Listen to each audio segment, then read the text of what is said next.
Kabar mengejutkan datang saat pelatih kunci di balik kehebatan Alwi Farhan dan Ubed, Coach Heri Hartono, resmi menyeberang ke rival abadi, Malaysia.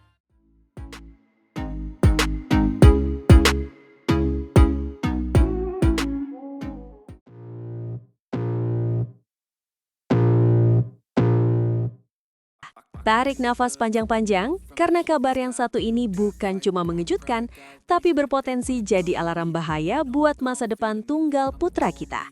Tunggu, ini serius? Coach Heri Hartono yang itu? Pelatih Pratama yang tangannya dingin banget itu? Ini bukan sekadar berita transfer biasa. Ini seperti cetak biru kekuatan kita diserahkan langsung ke tetangga sebelah. Saya benar-benar tidak menyangka ini akan terjadi. Apalagi di saat kita sedang merayakan regenerasi yang berjalan begitu mulus.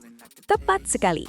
Bayangkan, di saat kita lagi hype banget sama munculnya bibit-bibit muda kayak Alwi Farhan dan si Cah Ajaib Ubed yang baru aja bikin geger di kejuaraan bergu Asia, tiba-tiba sosok tangan dingin di balik layar mereka justru resmi menyeberang ke kubu rival abadi.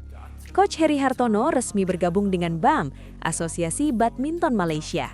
Dan yang membuat saya merinding, pernyataan pertamanya di sana benar-benar menunjukkan ambisi yang luar biasa.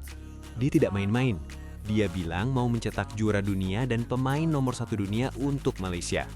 Ini bukan lagi sekadar melatih. Ini adalah deklarasi perang bulu tangkis di masa depan. Ini menjadi pertanyaan besar. Apakah ini tanda rahasia dapur pelatnas Cipayung bakal bocor ke tetangga?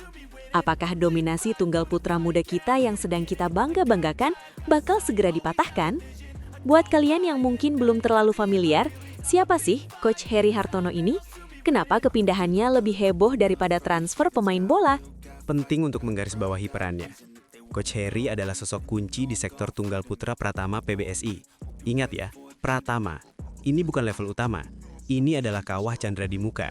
Tempat di mana fondasi teknik, mental, dan karakter seorang pemain dibentuk sebelum mereka bisa melangkah ke level senior atau utama yang kita lihat di televisi setiap minggu. Betul.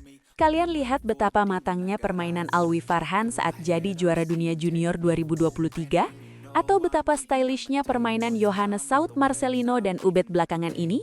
Itu semua tidak lepas dari sentuhan tangan dingin Coach Heri. Dia adalah arsitek yang meletakkan batu pertama, yang membentuk mereka dari nol.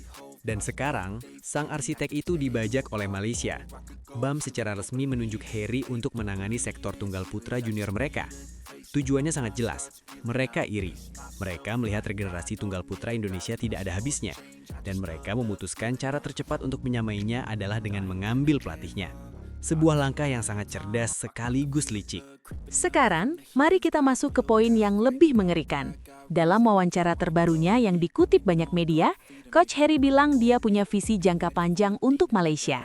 Dia tidak cuma mau bikin pemain kandang aja, tapi mencetak juara dunia. Ini menunjukkan bahwa Malaysia benar-benar serius melakukan perombakan fundamental. Kita harus akui, Malaysia cerdas.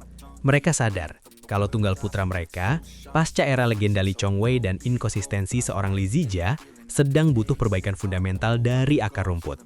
Mereka melihat Indonesia punya stok melimpah mulai dari Chico, Ginting, Jojo, Alwi, hingga Ubed yang tak ada hentinya. Mereka berpikir, resepnya pasti ada di pelatih juniornya. Sejarah seolah berulang, dan ini yang membuat kita was-was. Pelatih Indonesia yang berkarir di luar negeri itu seringkali sukses besar dan pada akhirnya kembali menggigit kita.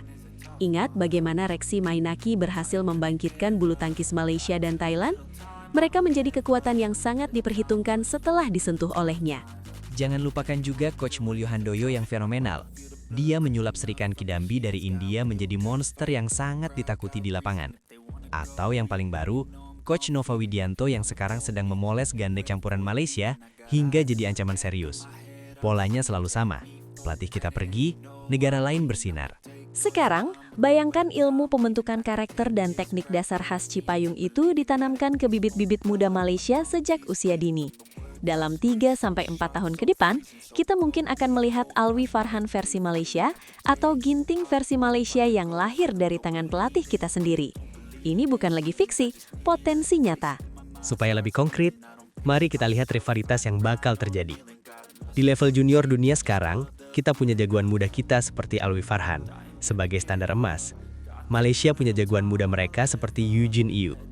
Selama ini, jujur saja, gap kualitas mereka masih terasa cukup jauh. Pemain kita terlihat lebih matang, lebih taktis. Tapi dengan masuknya Coach Harry ke dalam sistem BAM, dia pasti tahu persis di mana letak kelemahan Alwi, dia tahu persis apa kebiasaan buruk Ubed, karena dialah yang dulu melatih mereka. Dia memegang data internal yang sangat berharga. Ini bukan lagi hanya soal melatih teknik. Ini sudah masuk ke ranah intelijen strategis. Coach Harry bisa membocorkan cetak biru cara mengalahkan pemain-pemain masa depan Indonesia ini kepada anak asuh barunya di Malaysia. Dia memegang kartu as data kelemahan dan kekuatan seluruh pemain pelapis kita. Itu informasi yang tak bernilai harganya. Jadi, kalau suatu hari nanti, seorang Eugene Iu atau Justin Ho tiba-tiba permainannya jadi ulet dan alot khas Indonesia, punya footwork lincah seperti ginting, kita tidak perlu kaget lagi. Itu adalah oleh-oleh berharga dari Cipayung yang dibawa langsung oleh Coach Harry. Pertanyaan terbesar sekarang, dan ini yang paling bikin netizen remes dan marah, mengapa PBSI membiarkan ini semua terjadi? Kenapa aset sepenting ini bisa lepas begitu saja? Apakah tawaran dari Malaysia memang terlalu menggiurkan sampai PBSI tidak sanggup menahannya? Ataukah ada masalah internal, masalah kenyamanan kerja di dalam pelatnas kita? Kehilangan seorang pelatih Pratama itu efeknya tidak akan terasa instan, tapi ini adalah bom waktu. Efeknya akan terasa dalam jangka panjang. Ini seperti kita punya pabrik mobil yang sangat bagus, tapi tiba-tiba insinyur kepala perakit mesinnya memutuskan pindah kerja ke pabrik sebelah. Resep rahasianya ikut terbawa. Kita sudah terlalu sering kehilangan pelatih-pelatih bagus. Flandi Limpele, Nova Widianto, Paulus Firman, dan sekarang Harry Hartono. Fenomena ekspor pelatih ini di satu sisi membanggakan karena membuktikan kualitas pelatih Indonesia diakui dunia. Tapi di sisi lain, ini adalah pengeroposan perlahan bagi benteng pertahanan bulu tangkis kita sendiri. Jadi, apakah kita harus panik? Mungkin belum saatnya untuk panik total, tapi kita wajib 100% waspada. Stok pemain muda kita memang melimpah, tapi kalau Koki yang biasa meracik mereka menjadi juara pergi, rasa masakannya tentu bisa berubah. Ini menjadi tugas berat untuk PBSI dalam mencari pengganti yang sepadan. Dan juga tugas berat bagi Alwi, Ubed, dan kawan-kawan untuk terus berinovasi. Mereka harus mengembangkan permainan mereka agar tidak mudah dibaca oleh mantan pelatihnya sendiri. Gimana menurut kalian? Apakah kepindahan Coach Harry Hartono ini bakal jadi blunder terbesar PBSI tahun ini? Atau kalian percaya sistem di Cipayung sudah cukup kuat untuk berjalan meskipun ditinggalkan oleh pelatih sekaliber Coach Harry? Coba tulis prediksi kalian di kolom komentar. Siapa pemain muda Malaysia yang kira-kira bakal jadi monster di tangan Coach Harry? Jangan lupa like kalau kalian peduli sama bulu tangkis Indonesia dan subscribe buat update berita panas lainnya. Salam olahraga!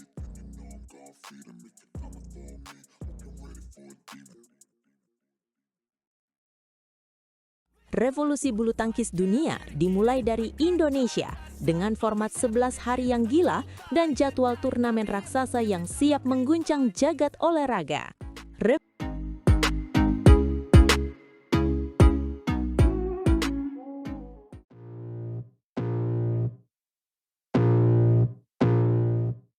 Revolusi bulu tangkis dunia dimulai dari Indonesia dengan format 11 hari yang gila dan jadwal turnamen raksasa yang siap mengguncang jagat olahraga. Kamu sudah dengar belum kabar terbaru dari PBSI? Ini benar-benar bakal mengubah wajah bulu tangkis kita selamanya. Wah, kabar apa itu? Jangan bilang kalau Indonesia Open bakal pindah lokasi lagi, atau ada pemain bintang yang tiba-tiba pensiun dini. Bukan itu, PBSI baru saja menegaskan kesiapannya untuk menjalankan format baru Indonesia Open yang berdurasi 11 hari penuh. Bayangkan, turnamen Super 1000 ini bakal jadi maraton bulu tangkis yang luar biasa panjang dan sangat mendebarkan bagi semua penggemar setianya. 11 hari? Serius kamu? Biasanya kan cuma 6 atau 7 hari saja sudah sangat melelahkan bagi pemain dan juga panitia penyelenggara. Apa tidak kemahalan tuh biaya operasionalnya kalau harinya ditambah sebanyak itu? Kepala Bidang Luar Negeri PBSI, Bambang Rudianto, memang mengakui kalau biaya operasionalnya pasti melonjak drastis karena waktu pelaksanaan yang jauh lebih panjang. Tapi PBSI memandang ini sebagai investasi strategis jangka panjang untuk menjaga status Indonesia Open sebagai turnamen premier dunia. Mereka mau menghadirkan standar penyelenggaraan yang sejalan dengan arah global BWF demi gengsi bangsa. Jadi biar Indonesia Open tetap jadi yang paling bergengsi ya di mata internasional. Tapi kalau durasinya 11 hari, apa para pemain kita tidak gempor dan kelelahan secara fisik? Justru sebaliknya, ada keuntungan teknis yang sangat besar di sini. Jumlah peserta nomor tunggal bertambah dari 32 menjadi 48 pemain. Jadi lebih banyak peluang buat atlet muda kita untuk tampil di level tertinggi. Terus, atlet akan menjalani lebih banyak pertandingan karena menggunakan sistem setengah kompetisi di babak awal hingga lolos ke babak 16 besar. Berubah jadi sistem grup begitu ya di awal. Berarti tidak langsung sistem gugur yang bikin was-was itu. Betul sekali. Jadi penonton tidak perlu takut pemain jagoannya langsung angkat koper di hari pertama pertandingan.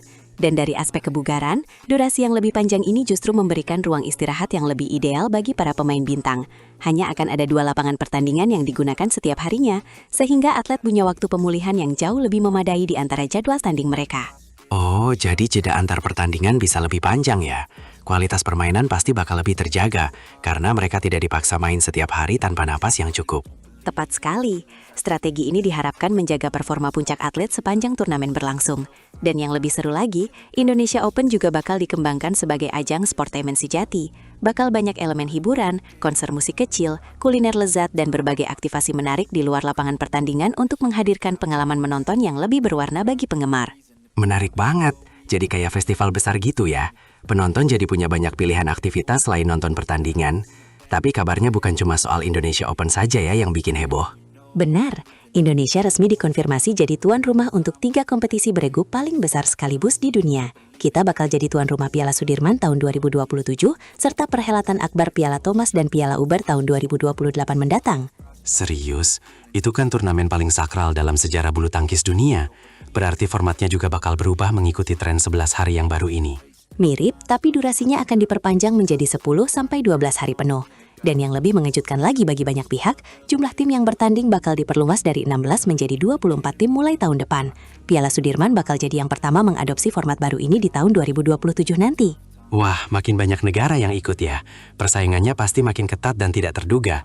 Berarti bukan cuma di Indonesia saja dong format modern ini diterapkan oleh pihak BWF? Bahkan kejuaraan dunia tahun depan bakal diperpanjang jadi 12 hari dengan format babak grup sebelum masuk ke babak gugur.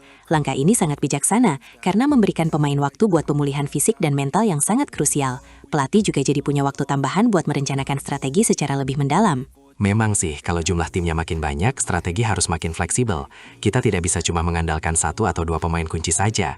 Benar sekali, perubahan kalender kompetisi BWF ini ditujukan untuk meningkatkan popularitas bulu tangkis secara global, dan Indonesia siap menjadi pusat dari seluruh perubahan besar ini. Aku jadi tidak sabar menunggu tahun 2027 dan 2028. Pasti atmosfer di stadion nanti bakal luar biasa dahsyat kalau Indonesia yang jadi tuan rumah. Pastinya, kita harus dukung terus perjuangan atlet kita. Semoga dengan status tuan rumah, prestasi bulu tangkis Indonesia makin melambung tinggi. Jadi kamu sudah siap buat maraton bulu tangkis paling gila sepanjang sejarah nanti? Siap banget. Pokoknya aku tidak bakal melewatkan setiap detiknya. Ini bakal jadi sejarah baru buat dunia bulu tangkis, langsung di tanah air tercinta Indonesia. Ayo kita kawal terus dan jangan lupa, siapkan fisik juga buat nonton 11 hari nonstop. Indonesia juara!